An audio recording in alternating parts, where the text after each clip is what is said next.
جس طریقے سے اب لوگ کہہ رہے ہیں کہ یورپ میں جو ہے جی ایس پی پلس کا ریویو ہو رہا ہے، بلکہ نئے سرے سے اگلے 10 سال کے لیے ہوگا، تو وہ کہتے ہیں کہ بہت مشکل ہے، اس میں کوئی شک نہیں، بہت سے چیلنجز ہیں، بہت مشکل ہے. لیکن میں یہ بتانا چاہتا ہوں ناظرین کو کہ 2013 میں اس سے بھی زیادہ مشکل تھا. نہیں، لیکن اب تو وہ کہتے ہیں نا کہ اس میں 4 ایسی چیزیں جیسے ہیومن رائٹس ہے، ویمن اس رائٹس وقت ہے، بھی تھا. یہ سارے فیکٹرز کاؤنٹ کرتے ہیں. جی میں یہ بتاتا ہوں کہ دیکھیں جب وہ جی ایس پی پلس سٹیٹس دیتے ہیں تو اس کے ساتھ 27 کنونشنز ہیں، جس میں لیبر رائٹس ہے، وومن رائٹس ہے، منارٹیز کے رائٹس ہیں، مسنگ پرسن کا ایشو ہے، ڈیموکریٹک ہے، پروٹیکشن آف جرنلسٹ ہے. تو یہ سارے ایشو جو ہیں جی ایس پی پلس سے کنیکٹڈ ہیں. لیکن میں یہ کہنا چاہتا ہوں کہ 2013 میں بھی اتنا ہی مشکل تھا جتنا آج، جتنا چیلنج اتنا تھا. دوسری بات میں آپ سے یہ کہنا چاہتا ہوں کہ ایک بات میں کہنا چاہتا ہوں کہ جی ایس پی پلس پہ یقینی طور پر تمام پولیٹیکل پارٹیز نے بھی، اس وقت میاں نواز شریف پرائم منسٹر تھے جب جنوری 2014 میں پاکستان کو جی ایس پی پلس ملا، تو وہ خصوصی طور پر اسلام آباد سے گورنر ہاؤس آئے، میرا شکریہ ادا کیا، لیٹر آف اپریسیشن مجھے دیا. اپنا وہاں کے لوگ بھی اشتہار شاید انہوں نے نہیں دیا، لیکن جہاں بھی بات ہوتی ہے وہ اس بات کو تسلیم کرتے ہیں کہ جی ایس پی پلس کا سٹیٹس جو ہے پاکستان کو دلوانے میں میرا مین کردار ہے. اس کے علاوہ یہ نہیں ہے کہ جی ایس پی پلس سٹیٹس جب ہمیں ملا تھا، میں آپ کو بتا دوں اس وقت آپ کے دوست ملک بھی، میں نام نہیں لینا چاہتا، وہ بھی مخالفت، ہر ملک جس کا یہ سٹیٹس نہیں ہے ان کے پاس وہ مخالفت کر رہا تھا، اس لیے کہ ان کی ٹریڈ پہ اثر ہونا تھا.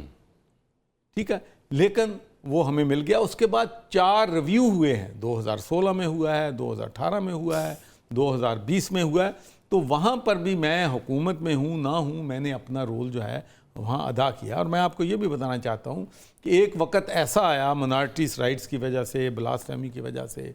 طالبان کے فال کی وجہ سے امریکہ بھی ناراض ہو گیا، یورپ بھی سارے ناراض ہو گئے کہ شاید ہماری وجہ سے ہی طالبان جو ہیں وہ امریکہ کے خلاف، یورپ کے خلاف جنگ جو ہے وہ جیتے ہیں. حالانکہ اس میں ہمارا، میں نہیں سمجھتا کہ اس میں ہمارا کوئی رول تھا. تو اس وقت صورتحال یہ تھی کہ 660 ممبرز آف یورپین پارلیمنٹ نے ریزولوشن پاس کیا کہ پاکستان کا جی ایس پی پلس سٹیٹس معطل کیا جائے اور اس کو ریویو کیا جائے. اور اس کے بعد پرائم منسٹر عمران خان نے مجھے وہاں بھیجا، اور ماشاءاللہ میں نے انٹر کمیٹی کے ممبر سے، یورپین ممبر پارلیمنٹ سے پاکستان کا مقدمہ وہاں پر پیش کیا، طالبان کی ہسٹری ان کو وہاں پر بتائی، اور پاکستان نے جو مشکلات، جو دہشت گردی کے خلاف قربانیاں ہیں وہ بتائیں. تو اور ماشاءاللہ اس سچویشن کو بھی میں کامیاب ہو گیا. اب بھی ایک چیلنج ہے، اور میں تو تمام پولیٹیکل پارٹی سے یہ بھی کہتا ہوں، اور خاص کر اس وقت آپ کو پتہ ہے کہ پولیٹیکل ڈیوائیڈ جو ہے وہ بہت زیادہ پولرائزیشن میں ہے. اور میں نے تو جو پی ٹی آئی کے لوگ ہیں ہمارے یورپ میں، ان سے بھی میں نے بات کیا کہ بھائی یہ جو سینکشنز ہیں، ایک بات میں آپ سے اور مبشر کریں، یہ میرا تجربہ ہے کہ سینکشنز جو ہیں وہ مسئلے کا حل نہیں ہے. پوری دنیا نے ایران پہ سینکشن لگائی ہیں، کیا ایران کا کچھ بگاڑ لیا؟ صدام حسین کے خلاف پوری دنیا نے سینکشن لگائی ہوئی تھی، کیا اس کا کچھ بگڑا؟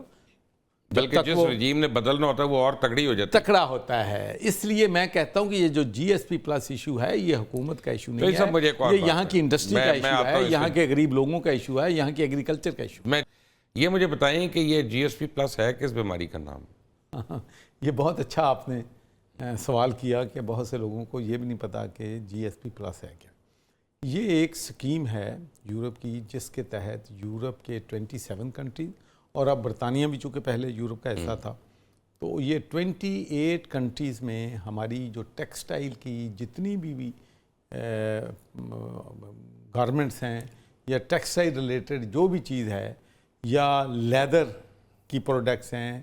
یہ جو ہے سپورٹس کا ہے، میڈیکل کا ہے، یہ چیزیں بغیر کسی لیوی کے، بغیر کسی ٹیکس کے، بغیر وی اے ٹی کے یہ جو ہیں وہاں پر ان ملکوں میں چلی جاتی ہیں، ان پہ کوئی ٹیکس جو ہے وہ نہیں لگتا، جس کی وجہ سے پاکستان کا جو بزنس مین ہے اس کو 10-12% کا ایڈوانٹیج ہو جاتا ہے. چائنا ہے، ٹرکی ہے، انڈیا ہے، ان کا جو بزنس مین ایکسپورٹ کرتا ہے ان کو 12% پے کرنا پڑتا ہے. تو یہ 12% کا جو بینیفٹ ہے اس کی وجہ سے ہماری ایکسپورٹ جو ہیں یورپ میں جب ہمیں 2014 جنوری ملا تھا اس سے لے کے اب تک ہماری ایکسپورٹ جو ہے 70% ٹیکسٹائل انڈسٹری میں ہماری ایکسپورٹ میں اضافہ ہوا ہے، کیونکہ اس پہ ٹیکسز نہیں لگتے دنیا کے 28 ملکوں میں، جن میں بڑے ممالک جرمنی ہے، فرانس ہے، اٹلی ہے، برطانیہ ہے، بارسلونا ہے، تو یہ سارے ممالک یورپ کے اس میں شامل ہے، تو اس سے پاکستان چوہدری صاحب اگلی باری آپ ٹریول کب کر رہے ہیں پاکستان سے باہر؟ پہلی دفعہ اگلی باری میں جی 5 کو دبئی جا رہا ہوں جی، پھر اس کے بعد تو جہاز پہ ہی جائیں گے 12 پہ نہیں، پیدل تو نہیں جا سکتا آبویسلی تو جہاز پہ آپ جائیں گے تو ایک کام کریے گا کہ 300 قریب پیسنجر ہوں گے اس جہاز میں، آپ سب کو کہیے گا کہ یہاں پہ ووٹنگ کراتے ہیں، جو سب سے پاپولر ہوگا نا اس جہاز کو وہی اڑائے گا، اور پھر دیکھتے ہیں وہ جہاز اڑتا ہے اور پہنچتا ہے کہ کریش کر جاتا ہے۔ تو یہ کس قسم کی جمہوریت ہے بڑا اچھی، کہ جہاں پہ نالائق ترین آدمی کو آپ جہاز اڑانے پہ لگا دیتے ہیں؟ بالکل آپ نے جو مبشر بات کی ہے نا، وہ کیا کہتے ہیں، دریا کو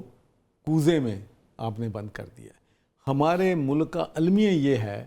کہ right person for the right job نہیں ہے۔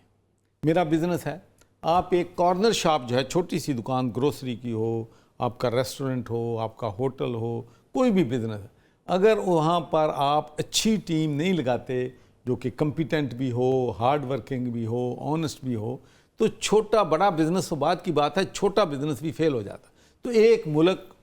جس کی معیشت ہے، اس کی اپنی بہت سے وہاں پر پروجیکٹ ہیں، ریلویز ہے، وہاں پر پی آئی اے ہے، وہاں پر اور انڈسٹری ہے، وہاں پر بلینز ٹیکس پیئرز کی منی کی سپینڈنگ ہونی ہے، تو وہاں پر اگر نالائق لوگ آ جائیں گے تو پھر ملک کا وہی حال ہوگا جو پاکستان کا ہوا ہے۔ سب سے بڑے صوبے میں عثمان بزدار لگے گا، دوسرے میں محمود خان لگے گا، تو پھر مجھے بتائیں کہ اس ملک کا کباڑہ کیوں نہیں ہوگا؟ میں سمجھتا ہوں کہ میں تو پی ٹی آئی کا 3.5 سال گورنر رہا ہوں، اور بڑی ہم نے کمپین کی، بڑی سٹرگل کی، بڑی لائلٹی کے ساتھ، بڑی کمٹمنٹ کے ساتھ کیا، تو میں یہ سمجھتا ہوں، اور تقریباً میرا خیال ہے کہ 99% of the P T I people, چاہے وہ امریکہ میں ہوں، چاہے وہ برطانیہ میں ہوں، وہ سمجھتے ہیں کہ عمران خان صاحب کی سب سے بڑی غلطی جو تھی عثمان بزدار کو 12 کروڑ عوام کا چیف منسٹر بنا۔ تو ابھی بھی علی امین گنڈا پور نہیں ہے؟ وہ عقل مند آدمی ہے۔ نہیں، میں تو ان کا تو آج میں دیکھ رہا تھا کہ 159 بلین سرپلس، کہنے کو کیا ہر چیز اسی طرح پہلے اگر اسٹیٹمنٹ نہیں ہے، اگر وہ نہیں کر رہا تو اس کی پھر کیسے ہو سکتا ہے؟ چلے مجھے 159 بلین مجھے بتائیں سرپلس۔ نہیں، میں تو نہیں ٹوٹل کہتا، میں نے بجٹ کہا کتنا؟ ایک بات اس نے کلیم کی ہے، بھائی اگر اس کے کا پی کے کلیم کا درست بجٹ نہیں ہے، کتنا ہے؟ بھائی جان میں یہ کہہ رہا ہوں کہ اگر وہ کلیم درست نہیں ہے تو کوئی اپوزیشن یا حکومت کے لوگ اس کو کر سکتے ہیں ہر نا، چیز کو اس کی تردید انہوں نے کرنی ہے، میں نے تو نہیں کرنی۔ میں آپ کو بتا رہا ہوں، پورا آپ یہ سمجھیں کہ بجٹ جو ہے کے پی کے کا، اس کا مطلب 1 سال میں نہیں لگا۔